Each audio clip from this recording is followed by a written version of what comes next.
All right, good afternoon, everybody. This is week 4. We're going to finish finance right now and start communication. I'm hoping to finish communication today, but if we don't, we'll finish it next week. So a couple things we did not cover. We covered all the test questions that were in the budget section. But here's the thing that I'm concerned about is that, there might be other questions that obviously those are just sample questions. So we're going to go through everything. The section that we're working on right now is budget format, and it's under the general heading of prepare a budget for the area of responsibility. And this is just the budget format. And so it's a line item based object classification budgeting system.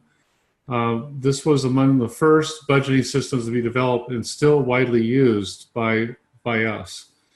The term object in object classification budget is the item of financial costs such as personnel, supplies, and equipment. The classification portion of the system refers to the uniform method of grouping like items together. So a couple examples of classifications is contractual services, commodities, and personnel services.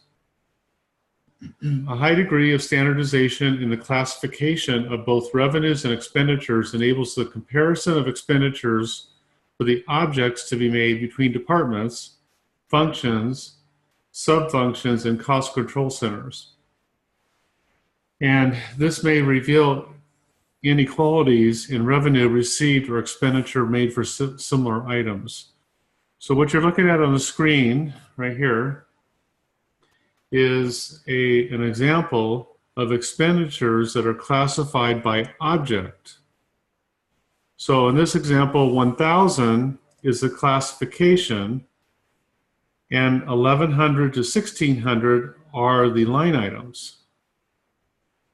So again, 1,000 is the classification, and 1,100 to 1,600 are the line items. People often erroneously call their budget a line item budget when it's actually an object classification budget. Okay, and if there's any questions, just type them in, or we'll pause at the end of this. So these line items are the individual items within each classification. Okay, and so there's an example of what it would look like right there.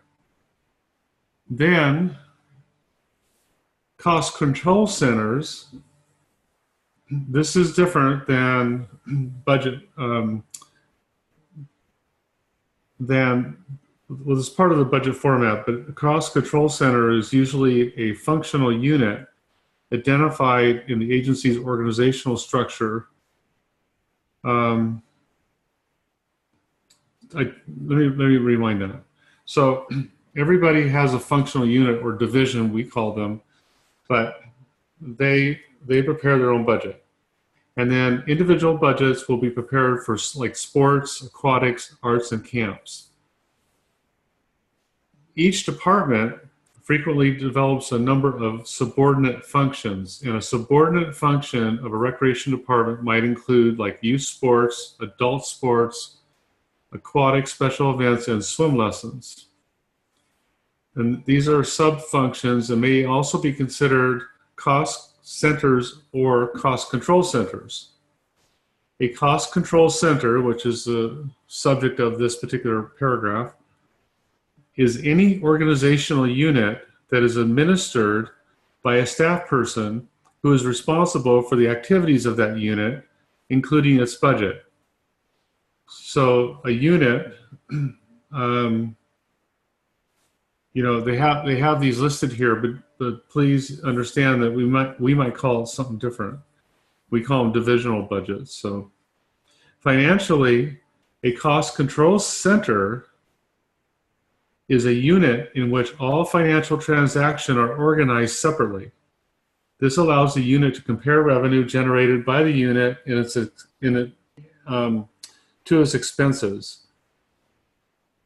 In preparing the annual operating budget, the object classification expenditures from all cost control centers are added together to provide an estimate of the agency's total revenues and expenditures for the upcoming fiscal year.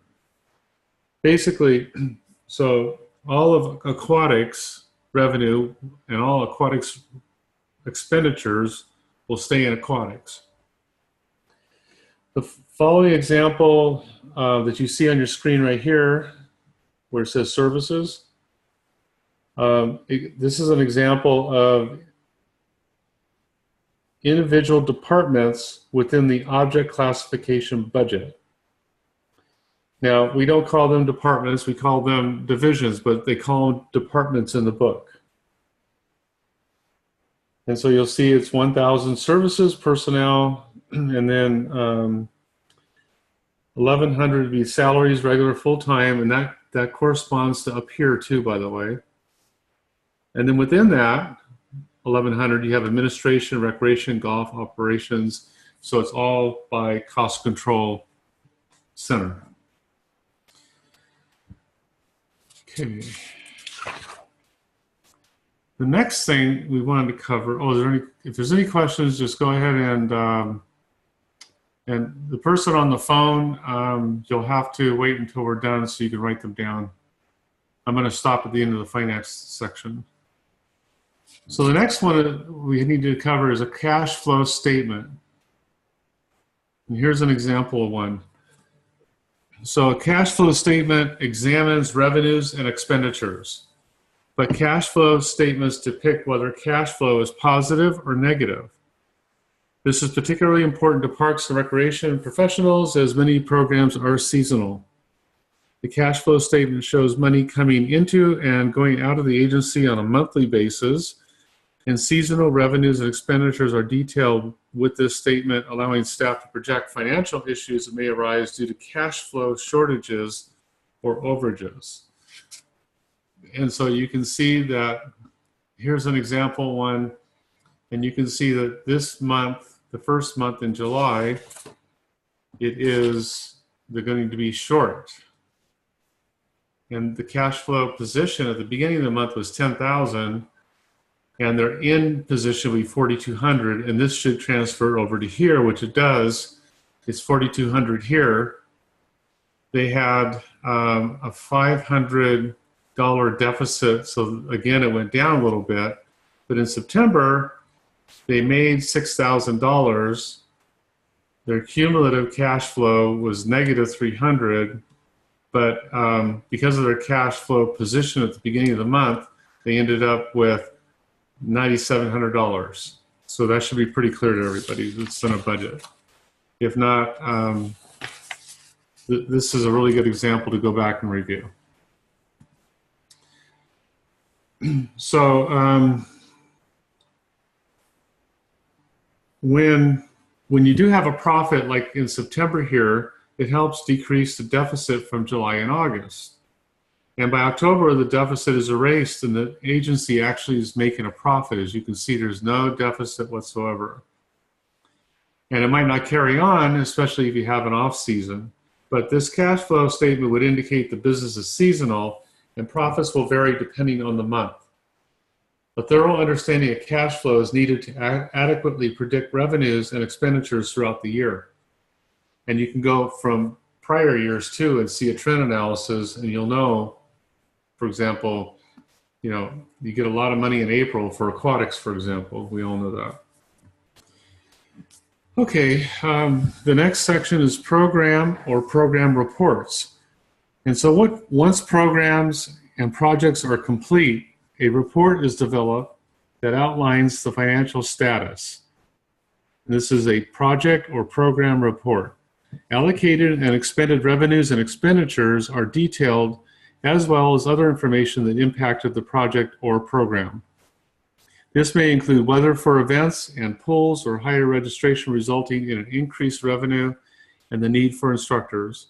Project and program reports are often a part of program evaluation. That's because that way you can see what the revenue and basically the return on investment is. And it's not always money, I know that, but this is really important that if people did this a lot, it's nice to go to a file and see how'd that class do, even if it was 2 years ago. Okay, break-even analysis is the next section. And I want to see if I have that. Yeah, I do. Okay, this one you'll have to kind of pay attention to. So break-even analysis is a financial analysis technique that can be used to determine sources and amounts of revenue necessary for various participation levels. Through a break-even analysis, the Park and Recreation Agency can determine loss, break-even point, and contribution margins at different levels of participation, and can determine the extent of a subsidization, the amount of subsidization a particular program or facility may require. So to better understand the components of the break-even analysis, including profit margins and costs per participant, this chart that I'm showing you right on the screen illustrates the analysis, and calculating the break-even cost was discussed earlier in the chapter. So you should already have the break-even cost analysis and be able to do that. We already covered that. So on this chart, if you were to put this vertical axis represents the cost in dollars,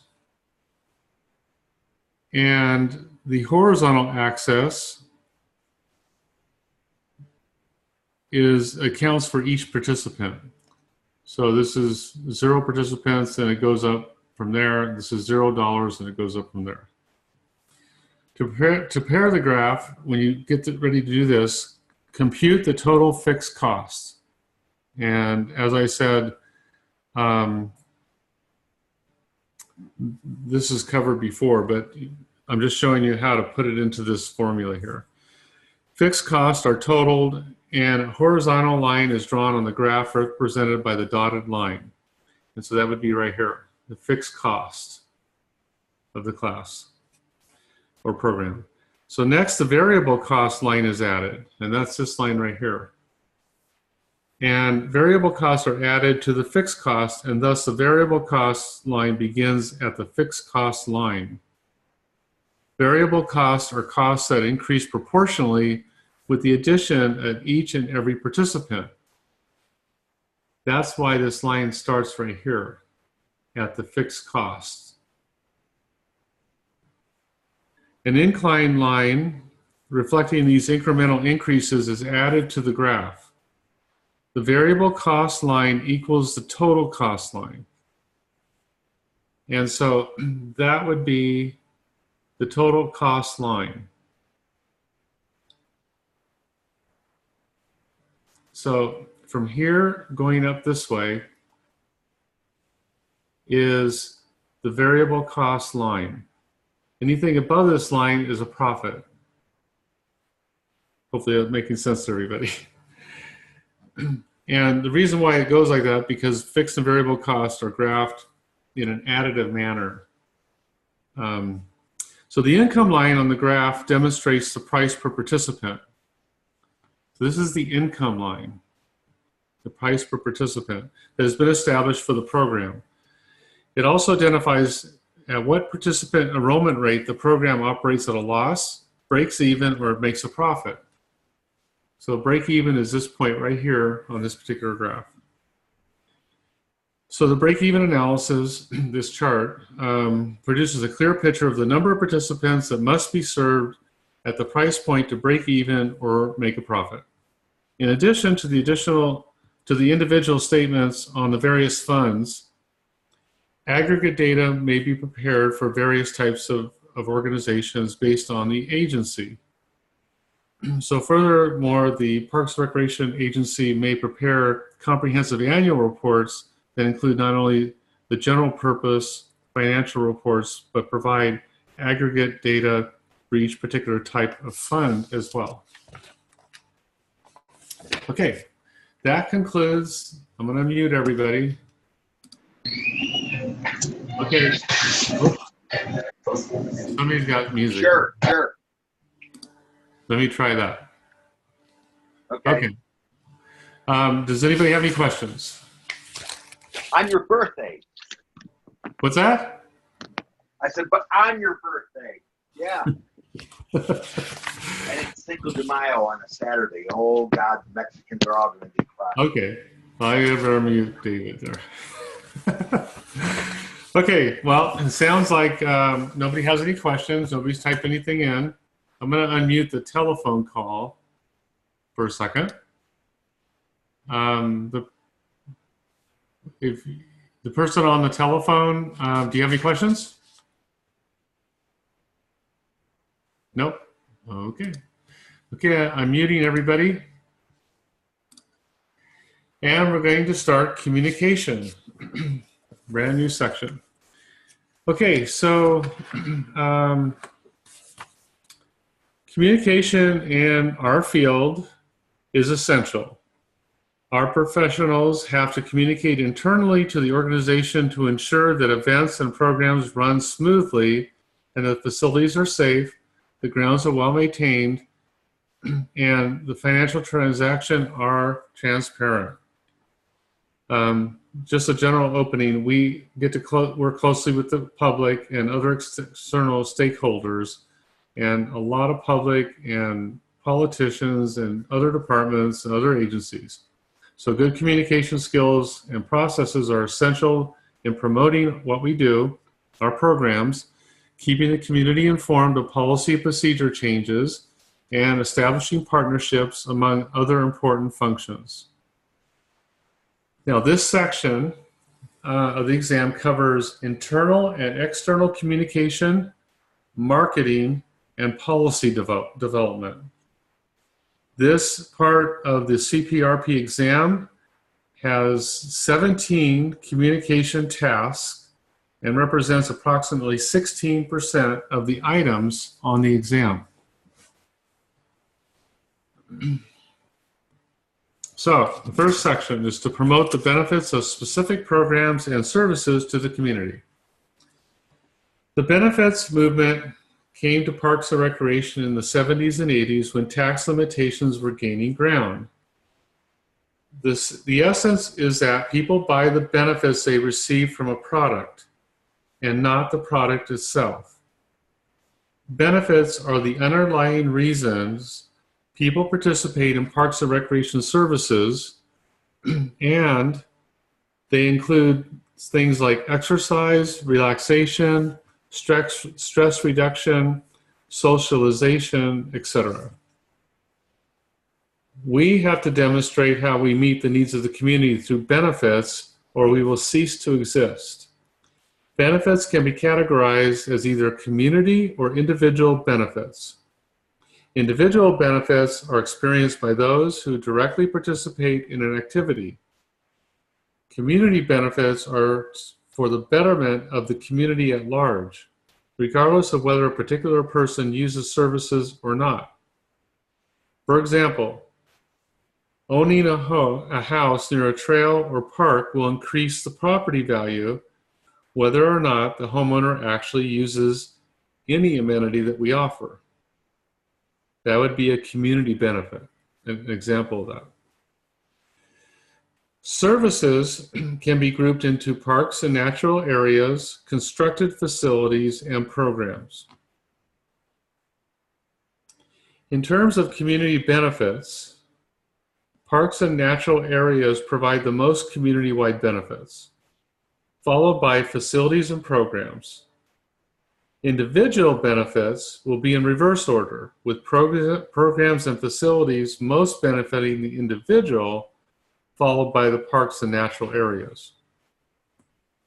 Resource allocation decisions are likely to be based on the perceived value within the community.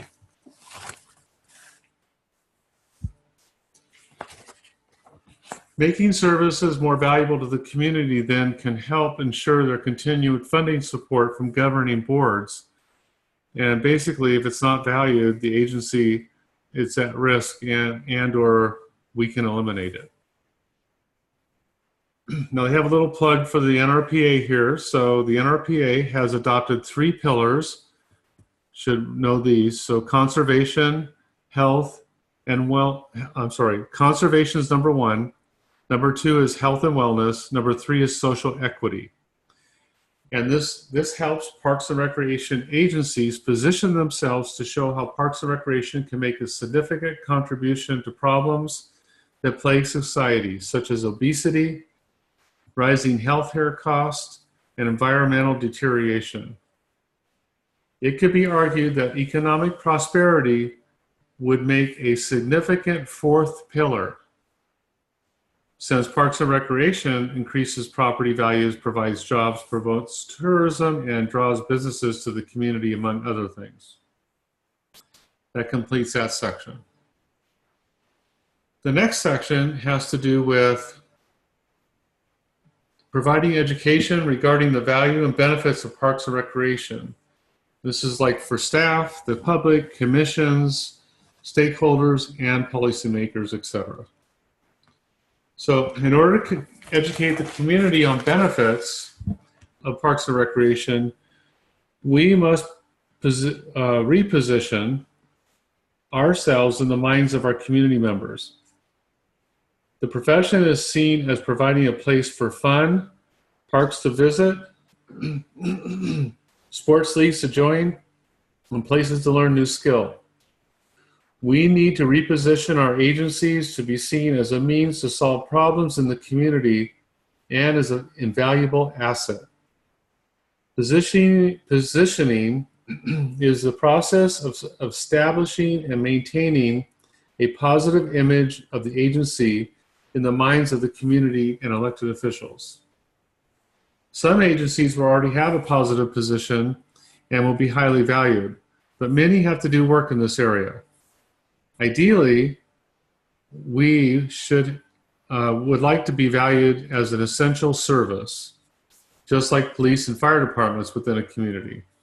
To achieve this, the agency needs to adjust their position or reposition themselves. And I have a great example of this. When the MGM fire in the early 80s, I think it was, happened in Las Vegas, there was a nationwide push to do and code changes for automatic sprinklers in buildings. And so the fire department calls for fires went way down. Well, what'd they do? They got into medical response. They didn't do medical response before in the 70s. They just started it. And so that's a good example of repositioning yourself. So Parks and Recreation must be seen as a key player in alleviating problems that concern local officials, who are also responsible for allocating resources. There are several approaches to educating the public about the benefits of the services provided, and hopefully elevate the position and value of the organization in their minds. So number 1, formulate a position statement. And this is where you state the benefit and concisely state the benefit that the agency provides to the community. Show how the agency addresses the most pressing problems in the city. Make sure it resonates with the community members, and have research to back up the claims and establish that the agency can deliver what it says it can. Promote this position statement on all printed and electronic materials. Number 2, listen to elected officials as they talk about the city and how to solve its problems. If Parks and Recreation is not in their discussions, provide information to show them why it should be. Number 3, find research and scientific evidence that supports what Parks and Recreation does. Start with NRPA's 3 pillars. There are several white papers that can help in this regard. Stand by, I'm getting water. Okay. Number 4, select no more than 3 issues to help demonstrate the value of your agency. People become overwhelmed very quickly, and the message can be lost. Select an issue such as childhood obesity and demonstrate what the agency does to combat this. Number 5, be consistent and persistent in getting the message out. It needs to be repeated so that it becomes ingrained in people's minds. Number 6, offer testimonial evidence that Parks and Recreation Services help the community and its members. This is very powerful, you all. So these testimonials can come from experts, influential opinion leaders, or ordinary people in the community discussing their own experiences.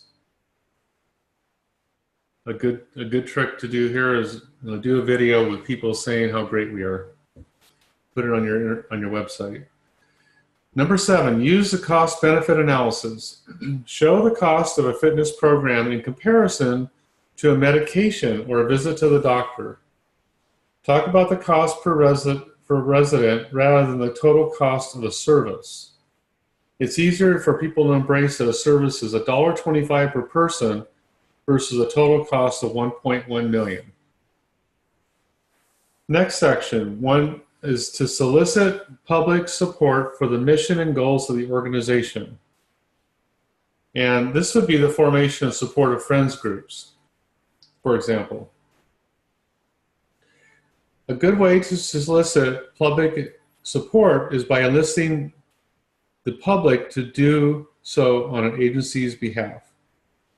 This can be done by forming friends groups. Their purpose is to support Parks and Recreation agencies through activities such as fundraising, providing volunteers, working on projects, and supporting the agency in achieving its mission and goals. Friends group work in conjunction with the agency and give the agency some latitude in fundraising and grant acquisitions. Most friends groups are established as 501c3s. In other words, they're tax-exempt nonprofit organizations. This way, donations made to this type of organization is tax deductible for the donor. In addition, the agency may be able to apply for grants, with ones which governmental agencies are prohibited from applying directly to. And so you can do that through a friends group. The National Park Foundation has outlined key steps in establishing a friends group. And they're a pretty good organization, the National Park Foundation. But here is their key steps. I'm just going to read them quickly. Number 1, there's 12 of them. Decide what you want the friends group purpose to be. So you can put it in writing as an initial draft and then involve park staff and potential friend members to refine the vision, mission, goals of the work plan, which will encourage them to take ownership of the group. Number 2, decide on the name of your friends group. Choose a name that will attract people to join or give. It's usually a good idea to include the name of the agency within the friends group name, such as the Gilbert Parks and Recreation Foundation. The name should convey that it is an organization that people will give to versus one that suggests that it makes or provides grants. So options include like Friends of Gilbert Parks and Recreation Foundation, or a conservancy or trust or fund. So you can do a number of different names to make sure it's a good name. Number 3, recruit a leader who can get things done, as well as a founding board of 3 or 4 people. So remember, the founding board is 3 or 4 people. The time available factor is very important. Once a recent retiree with business and organization skills is a good choice. Sometimes you can pair a leader with an implementer. You need people who will pitch in and share the workload. Number 4, file the certificate of incorporation, including the state in which you are doing business. Filer information, corporation information, initial directors, authorized capital, and miscellaneous provisions such as fiscal year and liability issues. Number 5, select individuals to serve on the board of directors. Number 6, develop vision and mission statements. Number 7, establish bylaws and board policies. The bylaws should include the following. So they have a whole list of things that should be in the bylaws. So here we go. Name and purpose of the organization, membership, board of directors, and then the board role. Under that board of directors, it's the board role, size, and compensation, if any, terms, meetings and notices, elections, quorum, officers and duties, vacancies, resignation, termination, and absences, special meeting transactions, standards of conduct, and dues.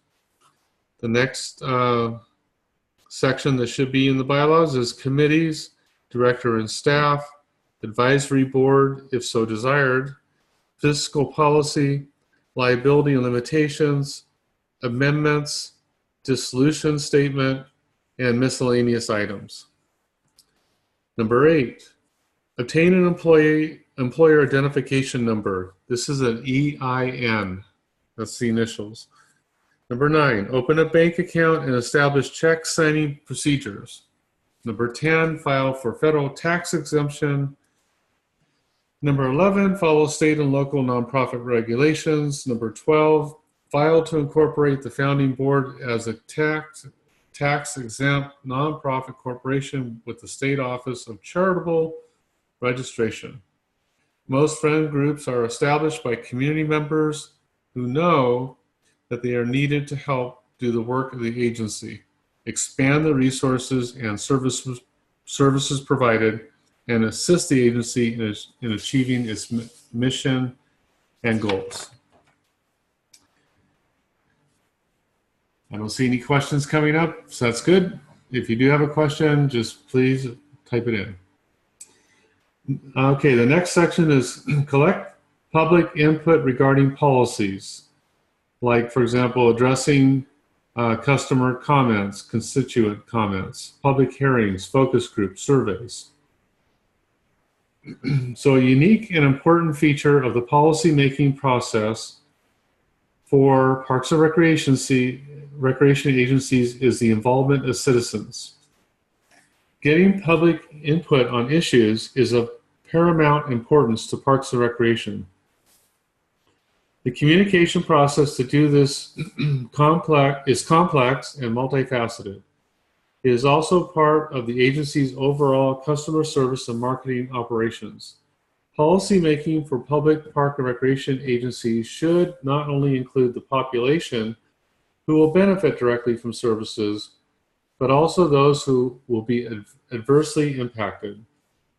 The reactions of both the customer served and not served are important considerations in policy making. Those who effectively develop and interpret policy recognize that policy making is a dynamic process. How present operations are being addressed and what direction an agency plans to take in the future requires a continuous social process of staff and citizen interaction.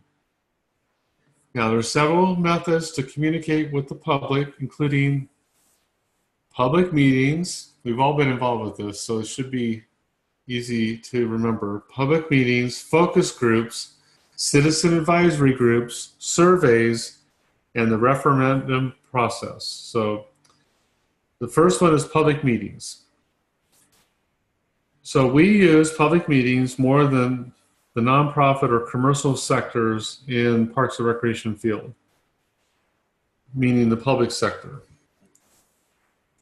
They are used for several purposes. First, public meetings are held to, 1, inform the public of specific items or changes.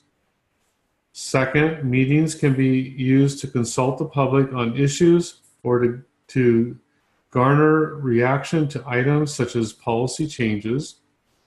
And third, they can be used to involve the public by getting their input on topics such as building a new community center or determining the needs of a community. When holding a public meeting, it is important to consider the format of the event, the title of the meeting, speakers, the venue, special invitees, and publicity. The format for the policy discussions can be a presentation by a facilitator, a panel discussion, or small group discussions. The goal of the public meeting and the potential contentiousness of the topic can dictate the format. The public meeting is often facilitated by the CEO. Again, they use the word CEO. It could be director, but they use CEO. But staff overseeing a particular area should be on hand to assist with the discussion because they're really the subject matter experts. There also could be speakers with expertise in a particular area to address the attendees of the public meeting. The facilitator should be someone who is skilled at controlling a discussion and preventing one or two people from dominating the conversation. The chosen venue should be large enough to hold the anticipated crowd, and the meeting time selected should be one that allows the maximum number of interested parties to attend. It can be held in a recreation facility, a park, or other public space. To get people to attend the event, it is beneficial to send out invitations to key stakeholders in the community. This could include people who both support the initiative and those opposed. The media should receive an invitation and feel welcome to attend. To attract the community as a whole, a publicity plan should be developed and implemented. And that concludes public meetings section. The next one is focus groups. A small but representative group of patrons are assembled and ask various questions about a topic. That's what a focus group is. There is a facilitator who is not affiliated with the agency, whose job it is to ascertain perceptions, opinions, beliefs, and attitudes about a given subject. So they're suggesting here that it should be, the facilitator should be somebody who's not affiliated with the agency itself. Although probably everybody on the call has done a focus group and, for our own agencies. Focus groups should be relatively small, generally not exceeding 10 people.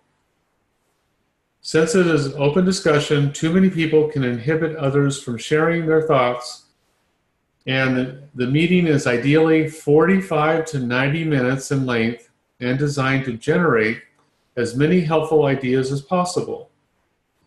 The facilitator works with the agency to develop a list of questions to address, and usually no more than 10.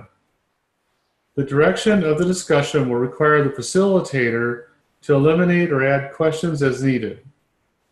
The facilitator or a recorder writes down the responses from the group, and these responses are shared with the agency. It is best if the agency can hold 3 to 4 focus groups, as each one will provide different results. The agency should carefully select who is in each group, by neighborhood, for example, or randomly place people into groups. This technique is used not only for policy changes, but to gather information on services during the strategic planning process, or to collect input on development, expansion, or marketing. The next section is citizen advisory groups. These groups are formed to provide valuable feedback and direction. They can be charged with investigating a specific issue or problem and to provide a report for public consumption. Advisory boards also can be used to discuss policy changes and gather feedback to help with policy formation. Once a draft of the policy is complete, the advisory board can review it again and offer suggestions. The intent of involving the group is not only to gather their input, but also win their support. This support can be helpful in promoting the policy change to the public. Okay, the next one is surveys. Surveying community members through email, mail, telephone, or the web is a means of gathering input regarding policies and procedures. Survey development can be a difficult task if someone is not properly trained. Here are a few things to keep in mind when developing a survey. There's 8 items. The first one is your audience must be accessible. They must be literate and willing to cooperate. If they are not, modifications need to be made. Second one, establish a clear purpose for the survey that will define the scope of the survey questions and the topic areas that must be addressed. Number 3, determine what scales to use in the survey. Questions that use the same scale and relate to one another should be grouped together. Give consideration excuse me, as to whether or not to use a neutral point in the scale, such as very satisfied, satisfied, neutral, dissatisfied, or very dissatisfied. Number 4, question, wording, and order will dictate response quality and rates. A longer survey will decrease response rates, so do not add additional questions if they are not necessary. Poorly worded questions will skew the data as people will interpret them differently. Number 5, survey questions are either open-ended, closed-ended, or a combination of both. A closed-ended question will provide a scale, never, rarely, sometimes, most of the time, and always. And respondents select their answer. Open-ended questions will require respondents to write out an answer, as in, please list the strengths of the advanced volleyball clinic. Closed-end questions make data analysis easier, but open-ended questions can provide richer information than the agency would have received with a closed-end question. The next one is analysis of the data can be as simple as using an Excel spreadsheet to calculate averages or frequencies, like, for example, the number of times an answer occurs, or as complex as running crosstabs and high-end statistics. The way the data is analyzed will be dictated by the way the question is created and the skill of the person doing the analysis. For example, asking someone to write in their age allows you to calculate a mean age. Given the individual age categories, such as 10 to 15, 16 to 20, 20 plus, only allows for frequencies.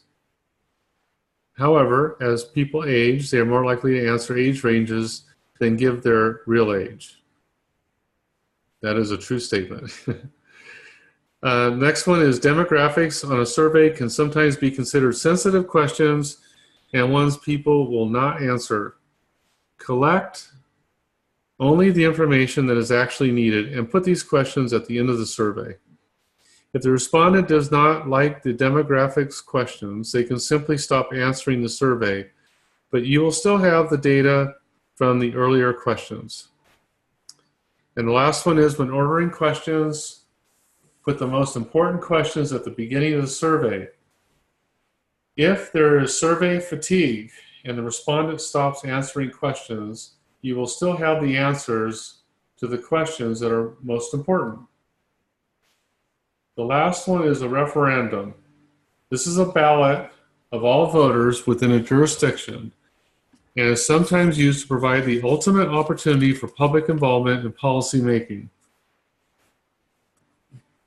A referendum places the decision of a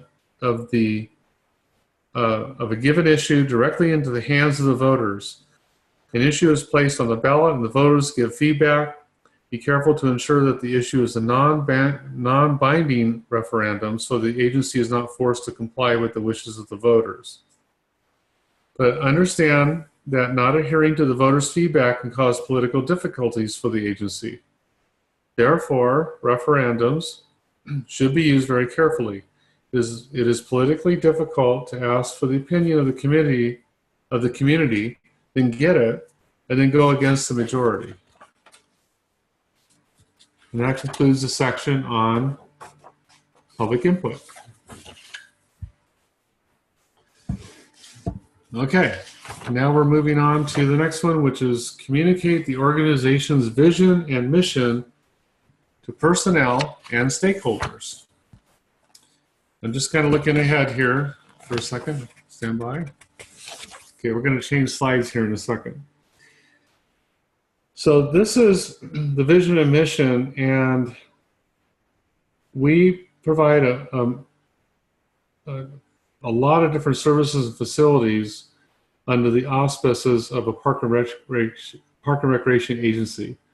So the parks, we as professionals, we're responsible for communicating the vision and mission of the agency, thereby creating a positive image about the outcomes of using the agency's services and facilities.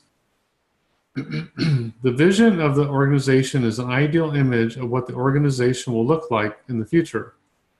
The agency determines where it wants to go and what it wants to be at a given time, perhaps 5 to 10 years in the future.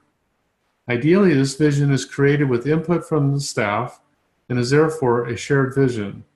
This aids in acceptance and implementation. In order to achieve the vision, the agency's mission is determined to position the organization to achieve the vision. So I'll read that again, just make sure we're all clear. In order to achieve the vision, the agency's mission is developed to position the organization to achieve the vision.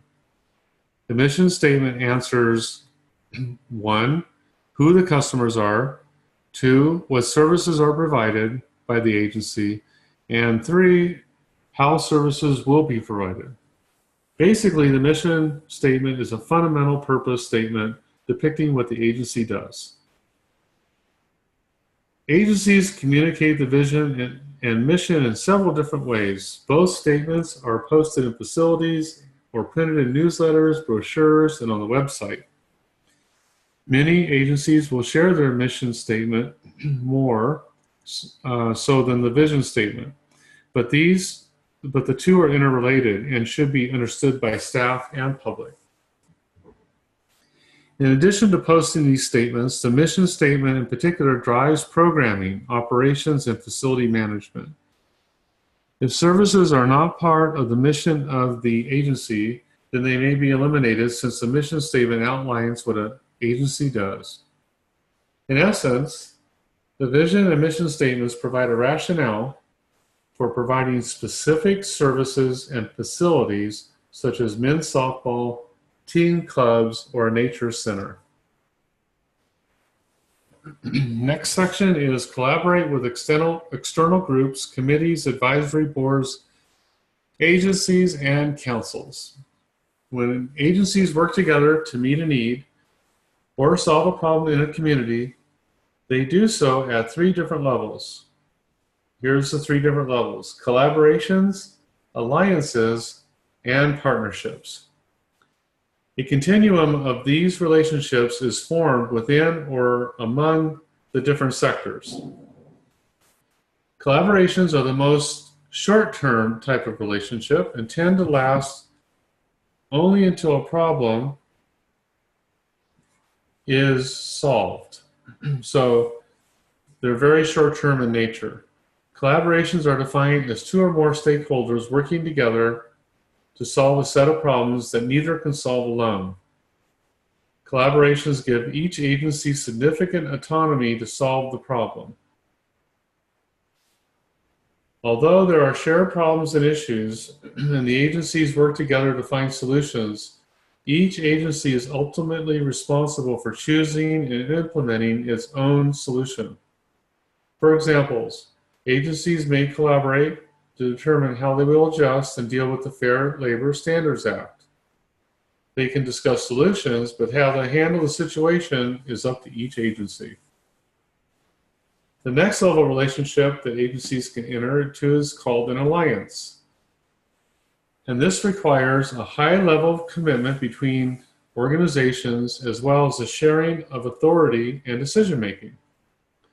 A good example of an alliance is 2 neighboring parks and recreation departments planning and implementing a major Halloween event together. Alliances are often defined by formal agreements and address matters such as joint programming and joint facility use. The strongest level relationship among agencies is a partnership. A partnership is formed when two or more partners come together to create an entirely new entity. This could be a new agency to handle a service that the individual agencies could not do alone. For example, a partnership could be formed when two public agencies establish a third agency to provide services specifically for people with disabilities. The partnering agencies would then give up this responsibility to the new agency. Depending on how the partnership is established, each agency may maintain some responsivity to the new one, such as budget or supervision of staff. And they use the word responsivity, but I would say it's responsibility, but they use that word. So working with outside agencies means forming groups external to the agencies themselves. Examples include forming committees to address a problem, establish a separate agency, or forming an advisory board or council. Each has its own strengths, weaknesses, and purposes. Regardless of the type of relationship that is established, there are several associated benefits with doing this. The first one is providing higher levels of service than an agency can provide alone. So that's a synergy. Pooling resources. Avoiding duplication of services when resources are limited. Gaining expertise from multiple people in many different areas. Demonstrating to the public that tax dollars are being used wisely. Enhancing flexibility and efficiency within organizations. And that concludes collaborate with external groups, committees, advisory boards, agencies, and councils. Okay, the next section is promote the organization through marketing and branding. Marketing is a larger enterprise than simply promotions and advertising. A good marketing program will enable the agency to offer services that have a high probability of meeting client needs and obtaining steady enrollments. This happens because a comprehensive marketing plan ensures that the services are tailored to the identified wants of the customers, affordably priced, promoted directly to the target market, and placed so they are accessible to the market. Overall, a marketing plan is a detailed description of how the marketing mix will be implemented in order to facilitate the exchange of resources so the goals and objectives of both participants and the organization are satisfied. In order to market and brand an agency, there are several elements that require explanation and consideration. So first one we're going to talk about is the market. The market is a set of actual and or potential buyers of a product who have similar characteristics and are willing and able to spend money or exchange other resources to obtain a product. Current buyers represent actual demand, while potential buyers represent latent demand.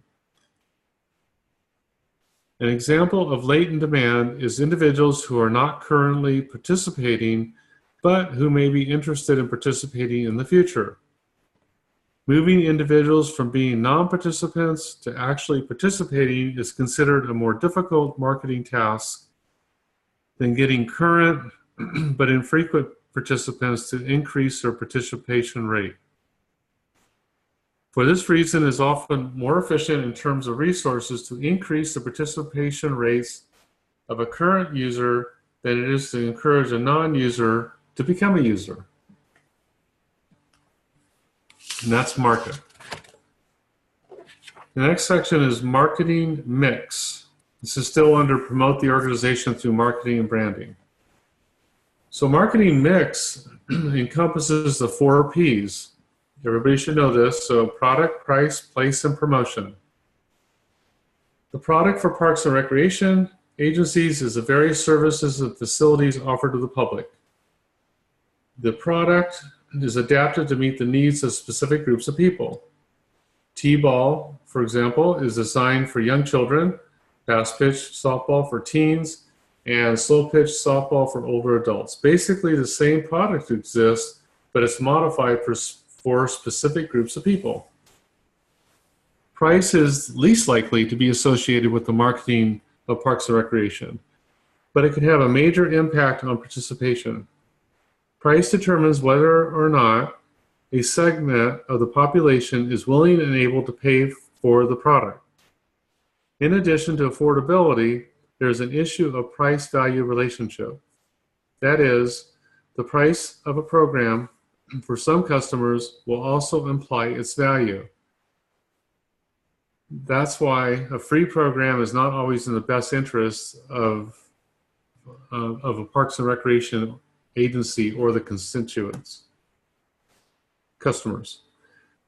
Place or the distribution of products includes accessibility of programs and the facilities where they are offered, including how to close the place let me start that over. Place or the distribution of products includes accessibility of programs and the facilities where they are offered, including how close the place is to where the people live and work, the atmosphere of the place, both internally and in the geographic area, and the distribution intensity, whether there is one location or multiple locations for participation. Place also includes the day of the week, the time of the programs and events, and the format of the program. For example, the program may be offered as a class that is spread out over several weeks or as a one-day workshop. Understanding the time schedules of the target market is important for appropriately placing a program in time and space. The last piece of the marketing mix is promotion. Promotion is the means of communicating value of the product.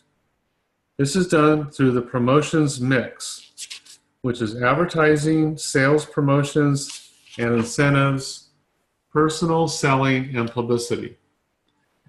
Advertising is a paid form of communication that is distributed through the media. Sales promotions and incentives have some financial value to the customer, such as buy one, get one free prizes or free passes. Personal selling is a direct oral communication with a particular market. This is done through Speakers Bureau, agency representative. Publicity is exposure gained through the media that is not paid for by the agency. Publicity most often results from news releases and other promotional pieces. Professionals have a tendency to focus solely on promotions and ignore the other elements. This approach to marketing may be a well-promoted program that does not meet the needs of the market, thus resulting in low participation. While the 4 Ps of marketing mix have been standard for decades, some marketing researchers argue that there could be an additional Ps, including people and process. The people aspect is discussed within the market segment. The people aspect is discussed in just a second. Process refers to the customer service aspects of marketing. Monitoring your processes means determining ways to retain customers and enhance service provision. So market segmentation is has to do with a market that the market encompasses current and potential users, and therefore it can become quite large. The vastness of a market can make marketing inefficient and ineffective if the market is considered as a whole. The key to marketing efficiency and effectiveness is market segmentation and target marketing. Market segmentation is the process of subdividing a larger heterogeneous market into small homogeneous markets that are more similar in the media that they are exposed to what their product wants, and how they will respond to the marketing mix. To be viable for possible segmentation, the market must be A, measurable. One must be able to determine its size and characteristics. B, accessible. One must be able to reach and serve it. And C, sizable. It must be large enough to warrant separate attention. Markets can be segmented using 4 different types of variables. The first variable is demographics such as income, age, race, sexual orientation, can segment a market enough to develop products to meet the market's needs. Second, geography is a useful segmentation variable because it includes travel time and proximity. Since the closer people are to the location, the more likely they are to use the service. And the third one is segmentation variable, is psychographics. Psychographics are values, attitudes, and beliefs. They include such things as personality, lifestyle, or social class. Finally, behaviors such as skill level and product loyalty can also be used to divide markets. Okay, and that concludes market segmentation.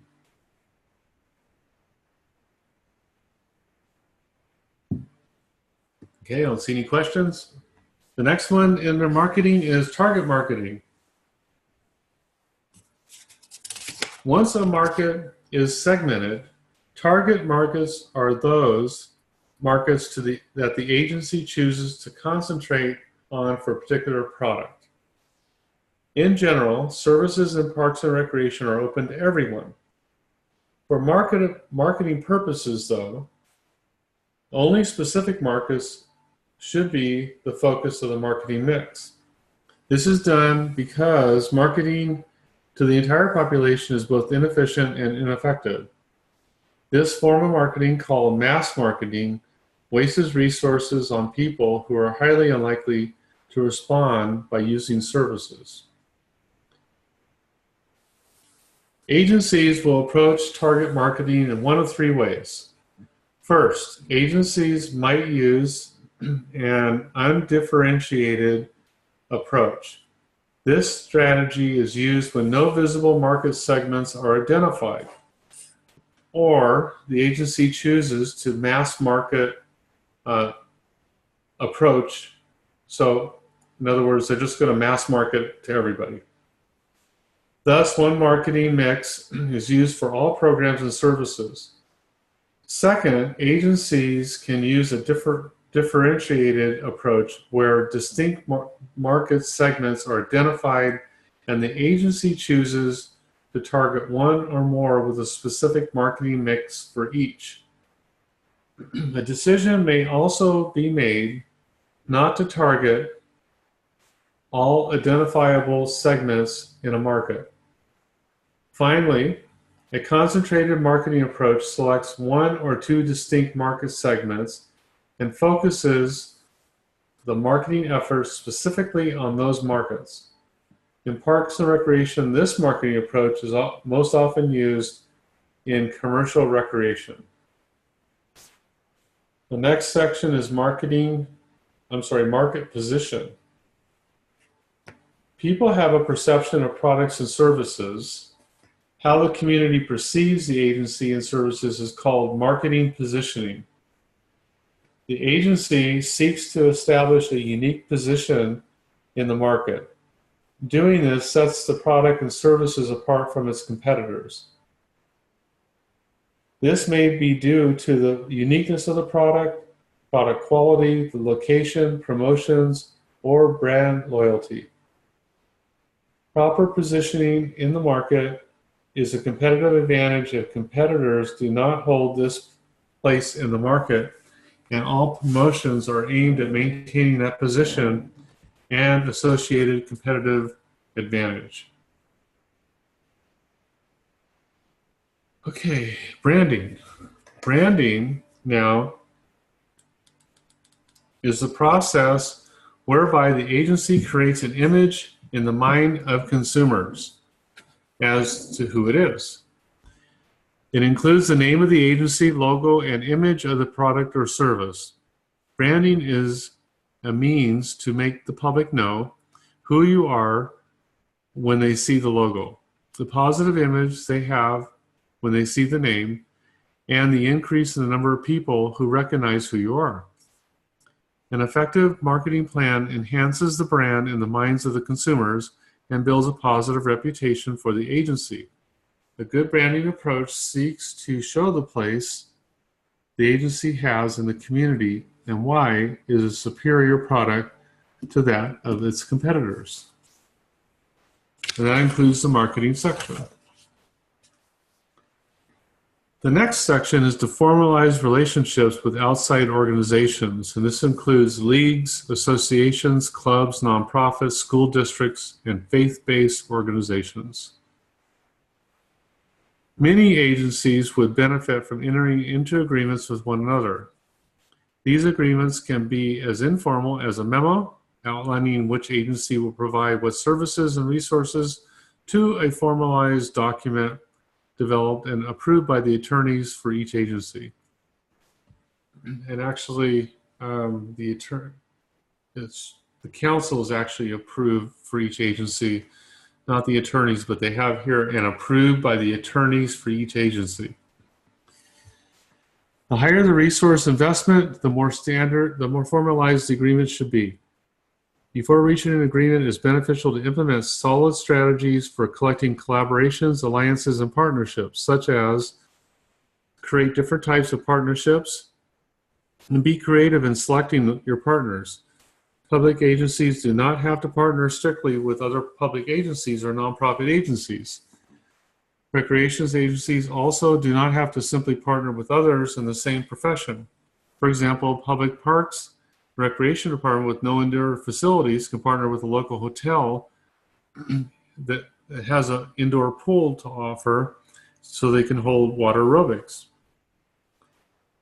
Also, thoroughly consider what your agency has to offer and what it has to gain. There has to be both to form a good partnership. The next one is to clearly articulate who is responsible for what, including skills, responsibilities, facilities, and financial resources. Do this early in the partnership so it does not disintegrate over an issue that should have been discussed early on in the relationship. And then lastly, commit to the relationship. It should be not taken lightly or have an uneven balance of power and investment in making it work. Formalized partnerships should address the purpose of the relationship, partner roles and responsibilities, the decision-making process, communication process, deliverables, timelines, resources, and the valuation of the partnership, including an exit termination strategy. The next section is advocate on behalf of the organization to the public and media. Getting some water, stand by. Public, park, and recreation agencies have an impact on community life by providing facilities, services that promote positive social values and behaviors. Advocacy in public parks and recreation may include educational activities, outcome-based programming, or involvement in the political process. Park and recreation professionals serve in advocacy roles by providing educational programs and marketing the importance of park and recreation agency for their community.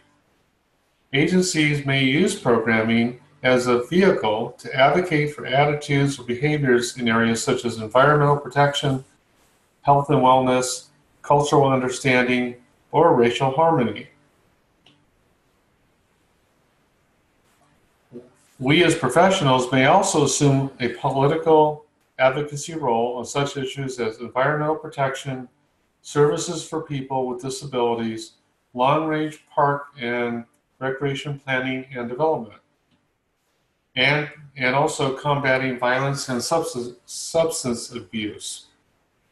Participating as an advocate in the political process may be only successfully undertaken with an understanding of the political process, a willingness to stand on principles, and a strong belief in the importance of parks and recreation services to the community. In addition to parks and recreation professionals, the general public must also take on an advocacy role. The public can influence national, state, and local legislation, and also impact funding sources within all levels of government. In fact, citizens can often be more influential than agency staff.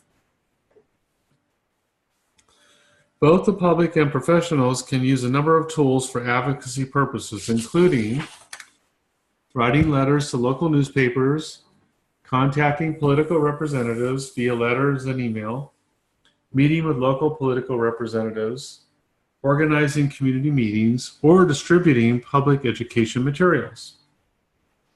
Professional associations such as the NRPA work to inform professionals and the public about political issues.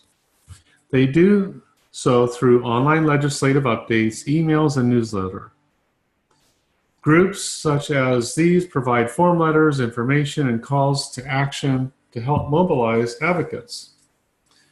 Public employees are subject to regulations concerning contacts with the members of Congress or state legislators. Fortunately, this does not translate to a blanket prohibition on lobbying your legislators, conducting activities for the purpose of influence a member of Congress or state legislature to favor or oppose legislation or appropriations.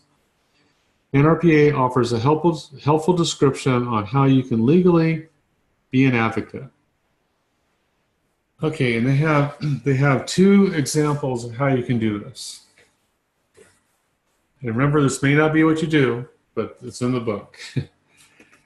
The First Amendment protects your right to lobby members of Congress and congressional staff and committees as well as state legislators. However, statements you make must not be construed as official pronouncements of federal or state policy. Therefore, you must explicitly separate yourself from your federal or state or local capacity when lobbying members of Congress or state legislators. That is, identify yourself as a concerned citizen presenting your own personal views, not as a parks and recreation professional.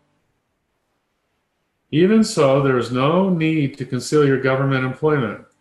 You're welcome to identify your official local, state, or federal capacity and to discuss your professional activities as long as you make it clear you are speaking on behalf of yourself or a non-governmental organization like local or state, or says local or state organization or the NRPA, and the views expressed are your own. The second way is appropriated federal or state funds may not be used directly or indirectly to pay for lobbying activities. Then this means that anything paid for by the government, including your salary, telephone, copier, paper, postage, secretary, may not be used to support your lobbying activities. However, personal funds or funds provided by non-government organizations may be used to support lobbying activities. These two simple precepts should not discourage you from lobbying your legislator, but rather are meant to inform you about your responsibilities as a government employee.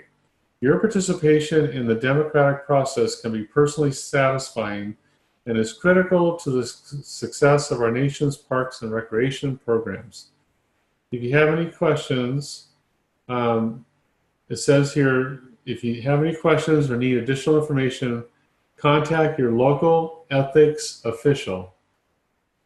I don't know how many of you have an ethics official, but if you do have one, that's who you would contact. Okay, the next section has to do with organizational internal chain of command.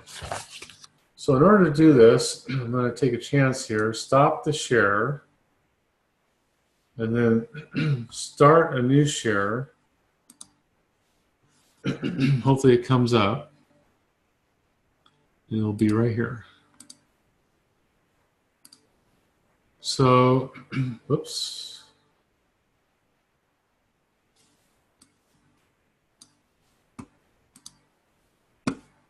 So can everybody see, can somebody tell me if they see CEO, Director of Families, Director of Maintenance on your screen? Can somebody put something in the chat? Yes, thank you, Becky and David. Okay, thanks. Good. Hopefully it's recording. Okay, so this section has to do with organizational's internal chain of command and communication. So the organizational structure is how job tasks are formally categorized and designed. This structure, or organizational chart, depicts where each employee falls within the organization, in which department they are, and who supervises each position. The chain of command is essentially, and I'm sure this is going to be a test question, the chain of command is the line of authority between supervisor and employee. The organizational chart will show these lines of authority and a worker's position in relation to others in the organization. A properly designed organization will have people with the same job titles all on the same level. In this example that you're seeing right here, all the directors are at the same level in the organization as are all the coordinators. Assume that the director of maintenance, for example, you see here, did not exist and was titled the coordinator of maintenance, but still had a direct line authority to the CEO. In this case, the coordinator of maintenance will drop down and be aligned with the other two coordinators, and a blank space is left above where the current director of maintenance would be shown. Directors and coordinators should never be on the same line in an organizational chart. And there it is right there. This one is an incorrect one. So when depicting lines of authority, an individual should only have one supervisor. Having two supervisors leads to confusion and inefficiencies. Also, ensure that the organizational chart shows a direct line between the supervisor and the employee. A properly designed organizational chart will make sure the title levels are correct, as well as the lines of authority. In the sample chart below that you're seeing here, the coordinator of revenue facilities should be dropped down to be in line with the other coordinators. So that'd be this one right here. Let's see. Coordinator of revenue facilities. Right here, this one should be dropped down to be in line with the other coordinators.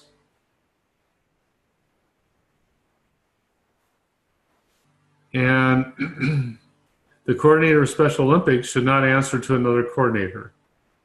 Its line of authority should connect to the CEO. So in other words, this right here should be over here. So a correct way to look at this is here. So everybody see the difference? Type a yes if you see the difference. Okay, very, very important. These two should be shown the other way. I'm sure that's going to be on the test. So staff should consult with their supervisors on issues and concerns and keep them informed of matters that should become problematic. So that's not to say if a recreation staff member needed something from accounting that they would ask their supervisor, who would ask the person over accounting. Staff should feel free to go to other departments to get things done. The difficult task is learning what needs to go up the chain of command and what can go in a linear fashion between departments or areas. A good rule of thumb is to keep your supervisors sufficiently informed, but not about every last detail. Anything a controversy, challenging, problematic, and contentious issues, as well as those with political implications, should always go to the supervisor first. All right, next section. Foster internal and external department relationships. We're doing good on time, folks. Internal or inter-organizational coordination, this is often labeled as structural integration. I've never heard that word before. Is the process of coordinating tasks, roles, functions, and units so that the work gets done efficiently and effectively. The first step in doing this is to develop a solid organizational structure where jobs and job tasks are organized so that quality outcomes result. Organizations, depending on size, will have departments that have specific responsibilities. These departments will rely on each other to accomplish tasks. It is important to foster a culture and interdepartmental relationships that allow these departments to do their job and facilitate the work of other departments. No department should operate as a barrier in the progress of others. Here are a few ways to foster strong departmental relationships. First one is ensure that departments do not compete with each other for resources such as staff, facility, space, or money. Second is vet policies through all departments before implementation. Third, consistently enforce policies across all departments. Fourth, emphasize the need to focus on agency goals rather than unit goals. Stress the big picture. 5, openly communicate with staff so they feel they are part of the organization and the decision-making process. 6, make individual employees accountable for their actions to others. This may include individuals being accountable to one another and units being accountable to other units. The next one is provide opportunities for direct contact among staff. This could be through face-to-face individual meetings or meetings with 2 or more units involved in a project. Remember, we're talking about foster internal and external departmental relationships. The next one is to make meetings a positive experience with clear outcomes. Meetings must have a purpose, an agenda, the right people at the table, clear guidelines for behavior within the meeting, define action steps and responsibilities, and follow-up as needed based on discussions in the meeting.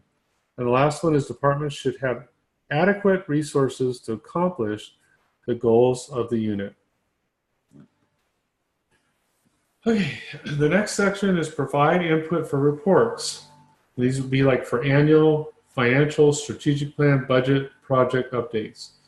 They also combine this section with disseminate organization reports, and that would be the same areas. So this is provide input for reports and then disseminate the organizational reports. Agencies will disseminate various reports throughout the year. Their creation and distribution may fall to one unit within the agency, like marketing, or be divided among several units depending on the type of report. To best provide input, follow these recommendations. Provide the information requested, send the information in the requested format, adhere to deadlines, check the accuracy of the data before submitting, review drafts of information in a timely manner. Reports such as the annual, project, and financial reports will have different audiences.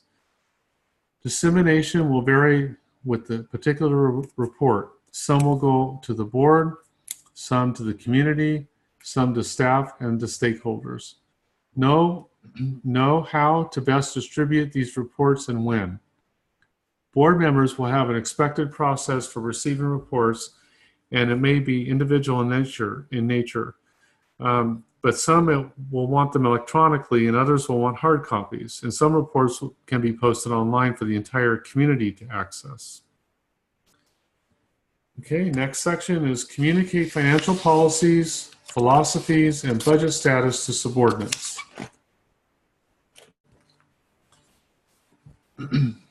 Um,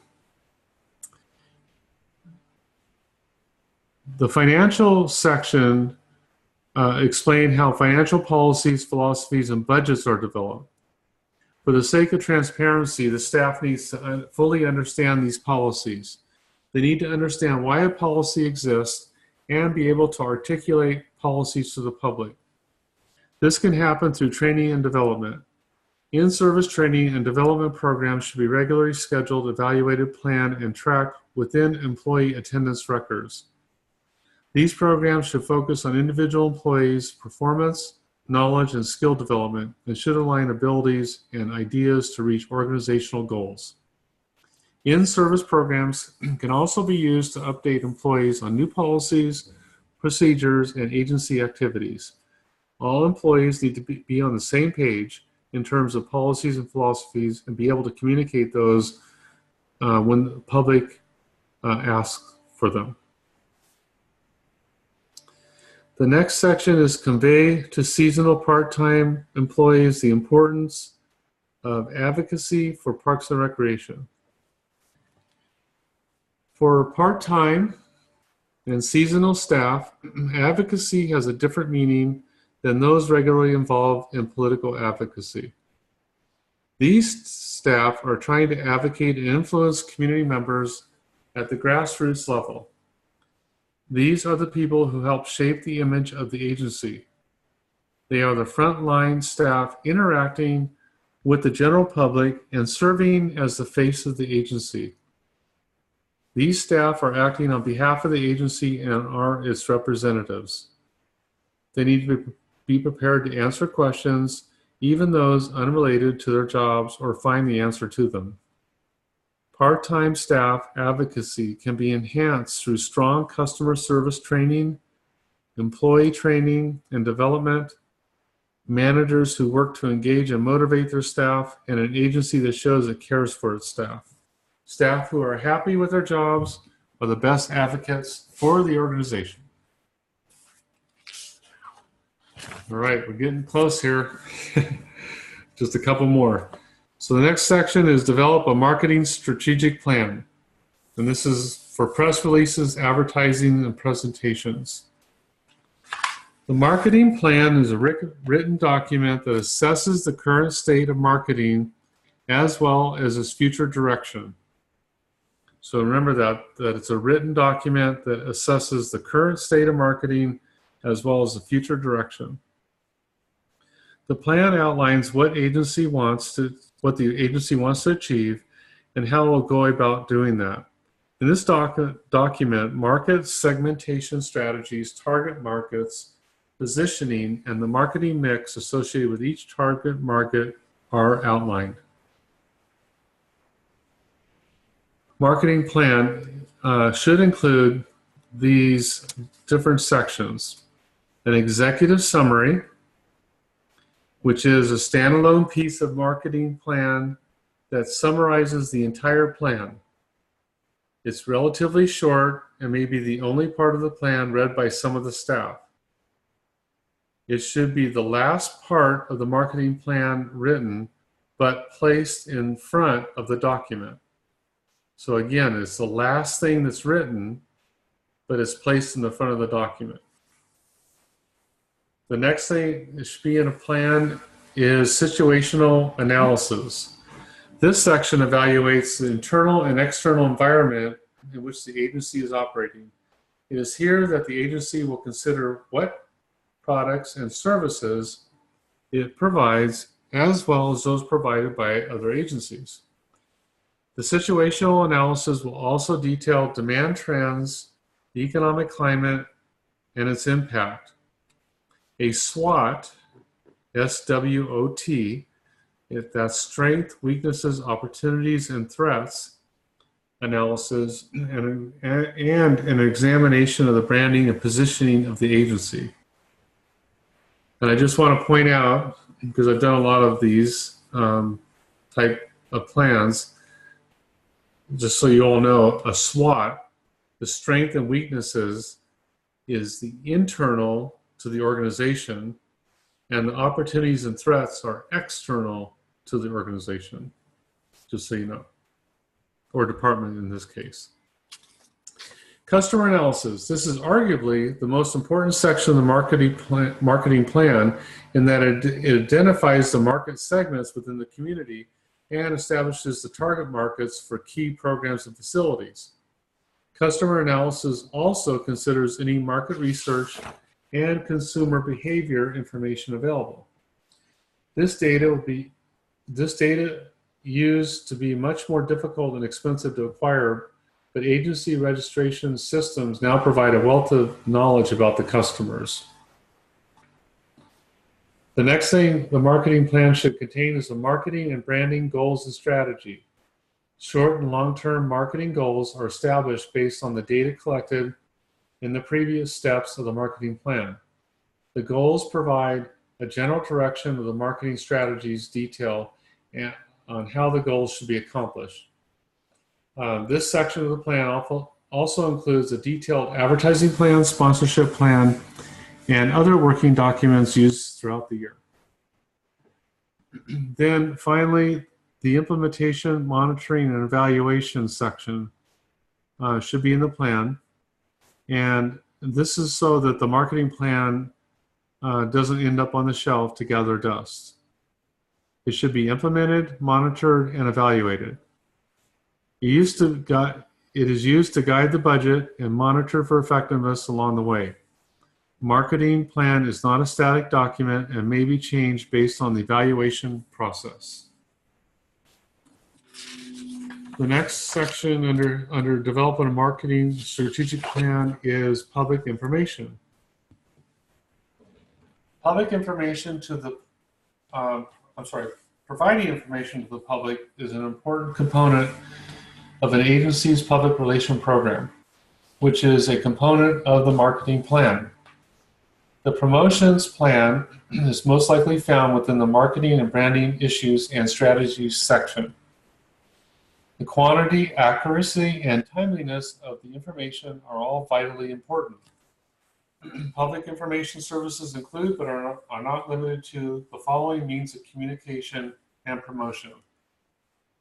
So they have news releases, printed materials, websites and apps, and social media.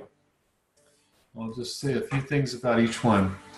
Under news releases, this should contain information about upcoming programs, events, and activities.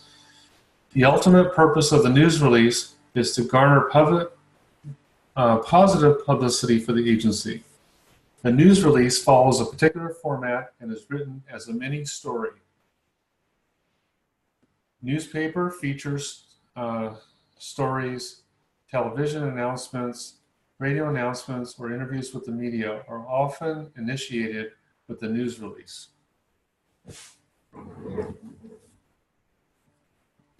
If you've heard about our regional park in Gilbert, it's because I spent a lot of time marketing and getting the word out on public information sites. And it's gone across the valley. So printed materials. Printed materials such as newsletters and brochures are increasingly being phased out as a major communication tool. Replacing these are online communication tools. However, since a portion of the population does not have access to the internet, and I would suggest they don't prefer the internet, they are still vital to most agencies. Newsletters feature the happenings within the agency, including new programs, parts, or major changes of the agency. A brochure is typically program focused, outlining all the program and event offerings for a given season. Newsletters and brochures can be sent via direct mail to houses in the community or distributed through schools and local businesses. Then you have websites and apps. With the reality of the internet today, a web presence is a must for parks and recreation agencies. Programs, offerings, parks, maps, volunteer opportunities, job postings, registration, and much more information is available on most websites. Many agencies are starting to develop their own apps for fitness class schedules, program listings, reminders about upcoming classes that one has registered for, and building closures like building and field closures, I should say, among other things. Social media, an increasingly used form of communication. Social media campaigns can help build the brand and communicate the message. It is necessary to have a social media plan and follow it to the best to be able to build the brand. A haphazard approach will be ineffective. A successful marketing plan starts with having a media contact person within the agency.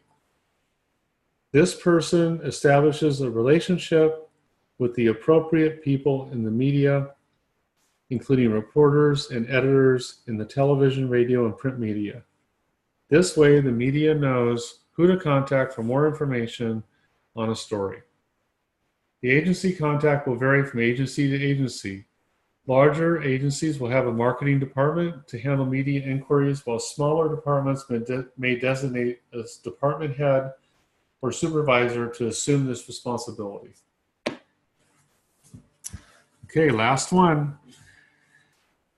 The next section is to provide input updates for agency's strategic master plan. And an example is an area-specific work plan. So plans such as strategic plans, marketing plans, master plans, and program plans should all have a strategies and tactics section. This section outlines what the agency is going to do based on the planning process and data gathered.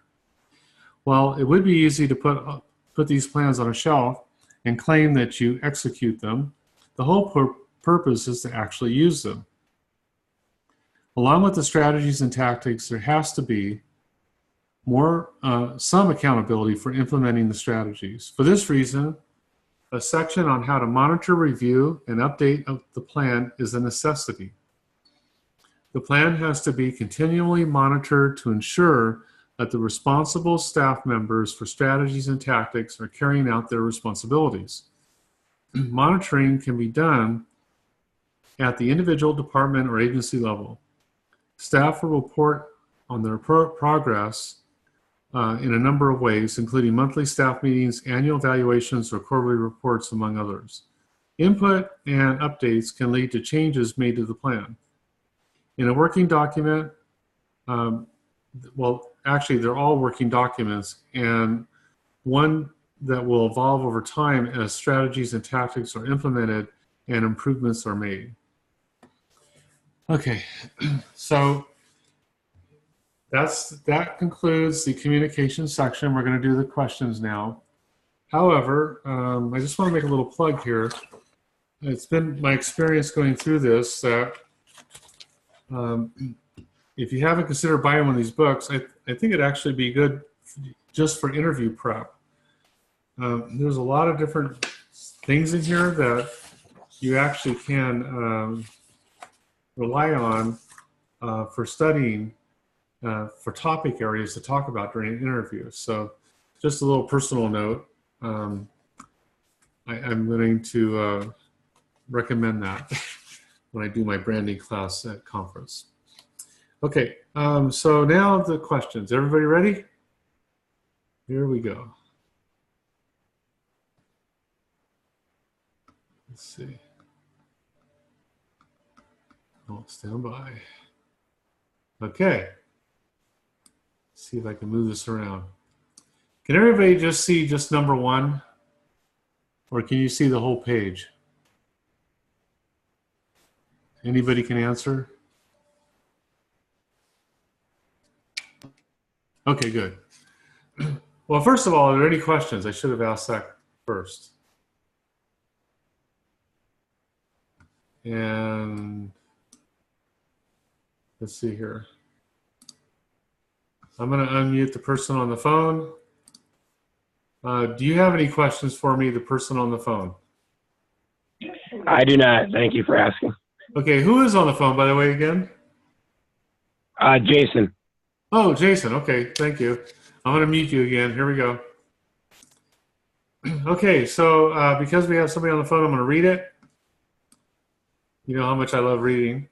The following questions test the knowledge gained from this chapter.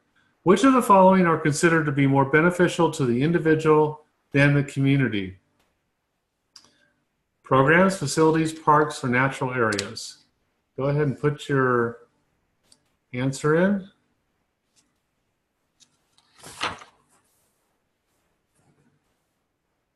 Okay.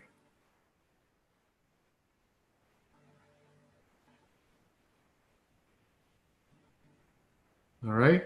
So the answer is A, programs.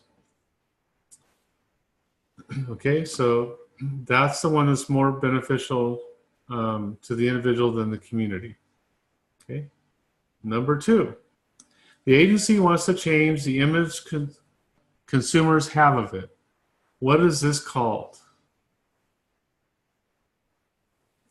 It wants to change the image consumers have of it.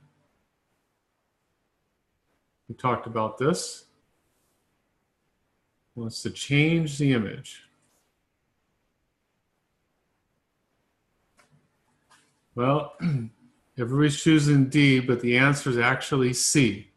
It's to reposition. Branding can be, I can see how you could have branding, but this is changing the image versus, solidifying the image. Does that make sense? So if you see the word repositioning and change the image, that's how they did that. Okay? Well, the next one, a friends group is most often formed as a volunteer service organization, a public subsidiary, a limited liability corporation, or a 501c3.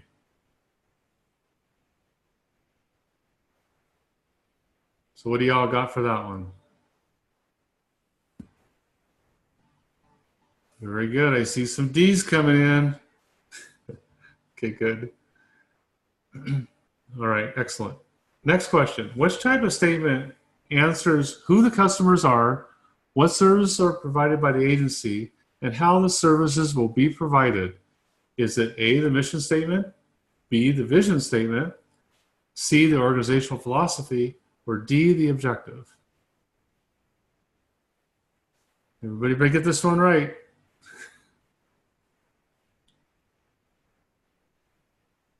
We only have one answer so far.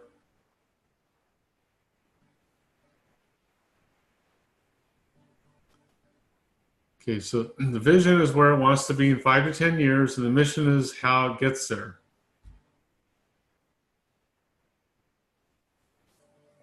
Does that help?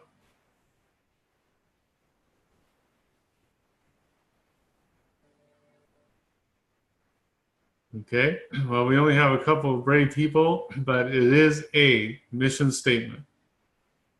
Because remember, it has to have those 3 things in it to be an effective mission statement. Who the customers are, what services are provided, and how the services will be provided. All right? Wake up, everybody. Come on, you guys all have to make a choice here. Okay, which of the following is true about public meetings? That the CEO should facilitate the meeting and show leadership. Choose a skilled facilitator to avoid dominance by one group. Have an open agenda so the conversation can flow as needed. And limit it to a small number of people to get in-depth information.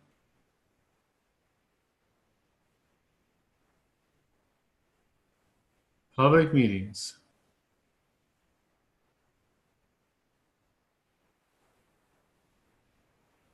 Okay, Becky's brave.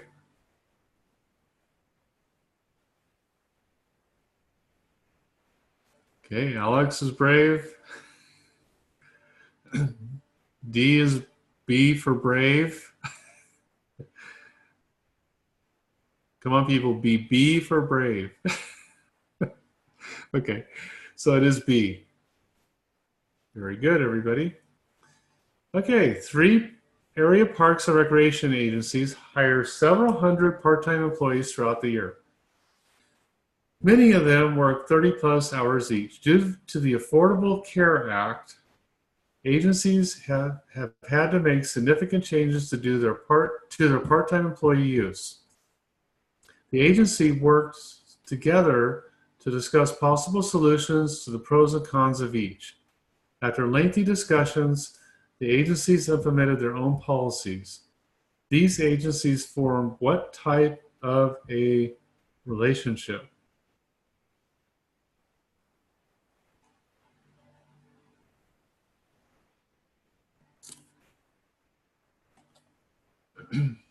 So, is it alliance, partnership, collaboration, or task force?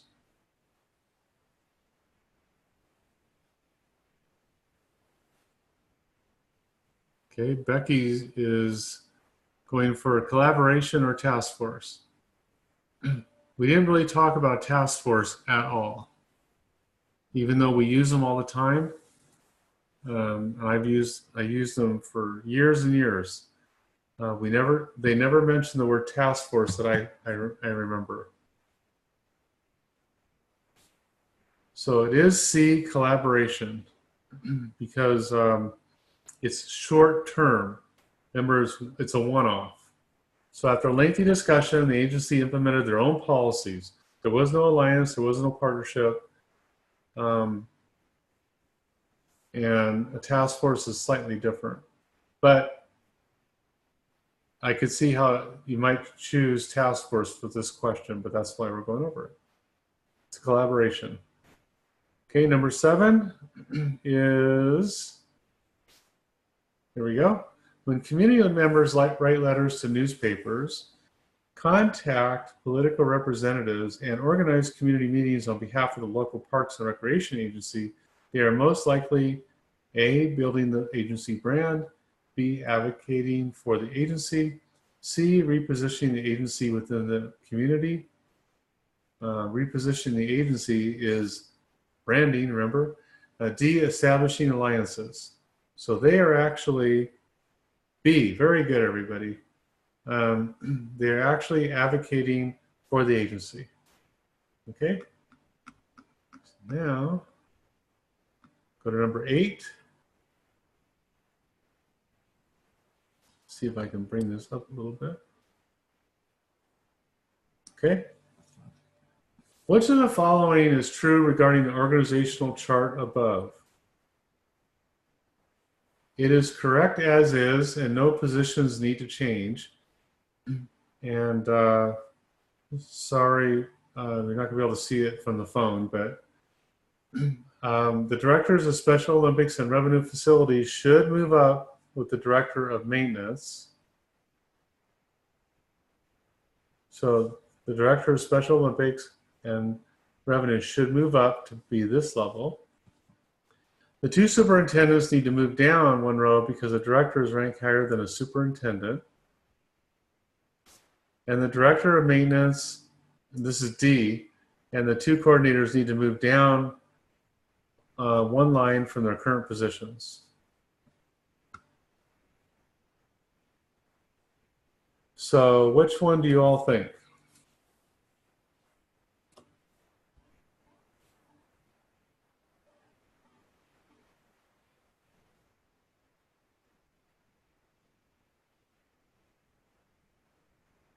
Okay, so let me kind of explain this. So the director of maintenance and the 2 coordinators need to move down 1 line from their current positions.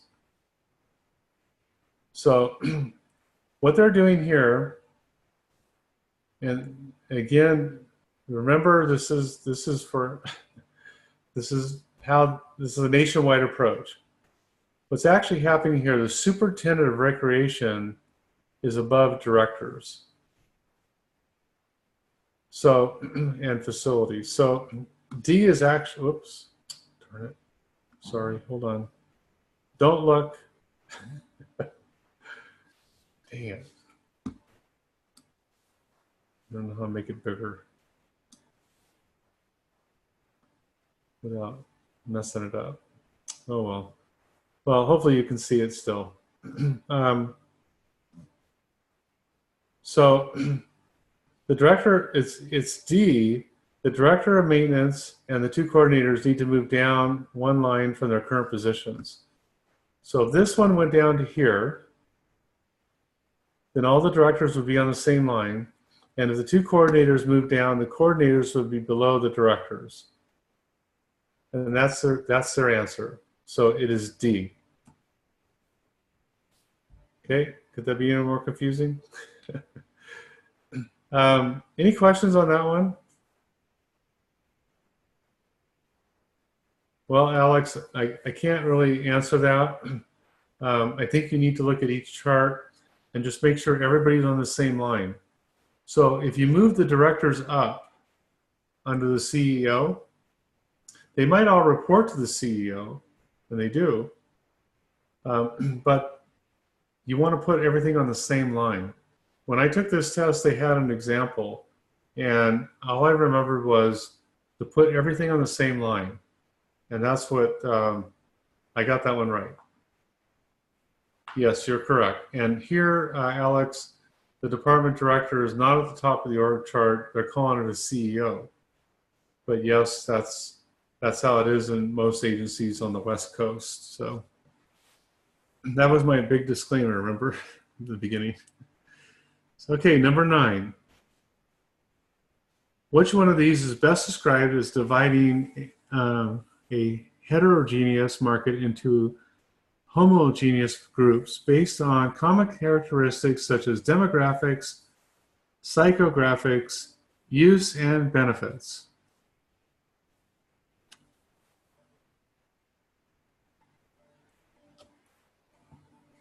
All right, Becky, that's a good answer right there. A, market segmentation. Okay, so basically it's taking the whole market and put it into small groups, which is segmenting, making it segmented. And the act of actually marketing to that is target segmentation. To even a smaller group than that. Great. Okay, last one. You are developing a marketing plan and want to have a section that gives an overview of the entire plan in 1 to 2 pages. Anyone could read this section and get a solid understanding of the plan. What section should be added to accomplish this need? Is it situational analysis, introduction, executive summary, tax, and strategies? I'll give you a hint. You do it last, but it goes in front.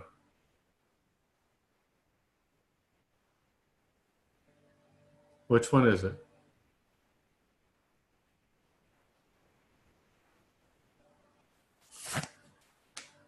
Okay, right. C, executive summary.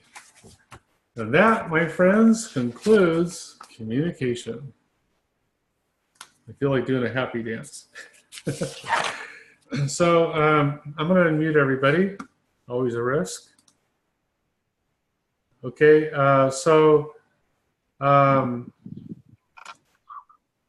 that concludes everything. Any questions?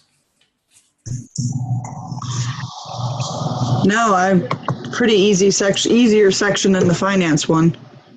Yeah, I thought it was easier than finance too. So here's what's going to happen next, everybody. We're going to do programming next, and then we're going to tackle operations all at the end, because operations is a huge section, and I'm going to try to be a little bit more strategic. I might pre-record some of this so I can save my voice. But programming should go relatively quickly. We should be able to get that done next week.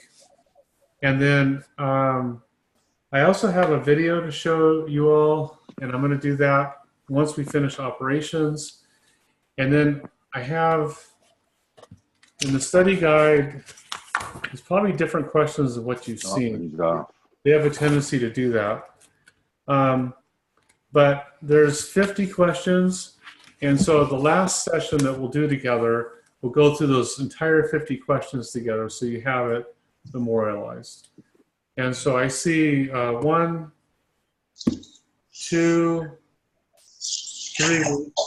about 3 more weeks. And I think we'll have it done. Then I encourage you to go take your test. Listen to all this and go take your test. Okay? Awesome. Thanks, Ron. Any questions, anybody? No, I did find out about the fuel cards for, at least for my city. My finance department said they were not P cards. Okay, good. They're restricted to a single item. You can only purchase fuel with them, so that eliminates them from being purchase cards. Got it. That's good to know. Thank you. Everybody should remember that. Makes sense. Yeah. Any other questions or insights?